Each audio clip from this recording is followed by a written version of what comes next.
भय सपना। यदि तुम सपने में कोई प्रेत देखते हो तो समझ लो कि कोई प्रेत तुम्हारे आसपास है। कभी कभी वो प्रेत अपनी उपस्थिति का जबरदस्त एहसास कराने के लिए तुम्हें सपने में ही चोट पहुंचाते हैं और वो चोट तुम्हें वास्तविक रूप से कई दिन तक परेशान भी कर सकती है। वीडियो चैनल का उद्घोषक लगातार बोल रहा था, क्या बकवास सुन रहे हो तुम? ये वीडियो चैनल दिन रात यही सब बकवास करते रहते हैं, कुछ अच्छी बातें भी देख लिया करो। अदिति ने सिद्ध को समझाते हुए कहा। सही कह रही हो अदिति, ये सब बकवास सुनने से दिमाग में कई किस्म के भ्रम पल जाते हैं। सिद्ध ने वीडियो चैनल को बंद करते हुए कहा, सुनो 4 दिन के लिए मम्मी के घर जाना है, तुम खाने का कैसे करोगे? कुछ घर से ही भिजवा दिया करो या तुम खाना खाने घर ही आ जाया करोगे?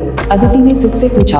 अरे यार, मेरे खाने की चिंता तुम मत करो, कुछ न कुछ हो जाएगा, कभी तुम्हारे घर कभी स्विगी जिंदाबाद। सिद्ध ने जवाब दिया, ठीक है, मैं तुम्हारा खाना तैयार रखा करूंगी, आकर खा लेना या पैक करा कर ले आया करना।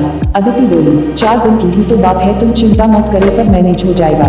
सिद्ध बोला। अगले दिन चारों ओर अंधकार को देखकर सिद्ध का मन खाने को नहीं कर रहा था, लेकिन अदिति की जिद की वजह से उसे उसके घर 10 किलोमीटर दूर अपने ससुराल में जाना ही पड़ रहा था। क्या मुसीबत है, कैसा बेवकूफ हूँ मैं भी, शाम को ही खाना खाने निकल जाता तो अच्छा था, अब इतनी रात में घर से निकलना एक बेवकूफी ही थी। सिद्ध ड्राइव करते हुए बड़बड़ा रहा था।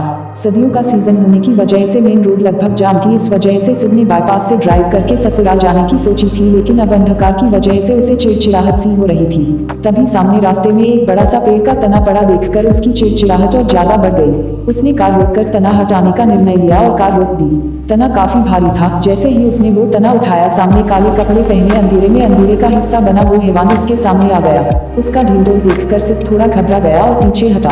वो इंसान या हैवान जो भी था, उसने आगे बढ़कर सिद्ध को पकड़ना चाहा। सिद्ध को कुछ नहीं सूझा, कार तक पहुंचना संभव नहीं था, इसलिए वो विपरीत दिशा में दौड़ पड़ा। वो इंसान या हैवान जो भी था अब सिद्ध के पीछे दौड़ रहा था। रास्ता इतना खराब था कि सिद्ध चाहकर भी तेज नहीं दौड़ पा रहा था। सिद्ध ज्यादा देर न दौड़ सका, जल्दी ही उस हैवान ने सिद्ध को पीछे से पकड़ लिया और उसकी विशाल भुजाएं सिद्ध की छाती पर लिपट गई। उस हैवान की पकड़ इतनी मजबूत थी, सिद्ध उस पकड़ से निकल नहीं पा रहा था। उस पकड़ की वजह से सिद्ध की छाती में भयानक दर्द हो रहा था और उसका दम घुट रहा था।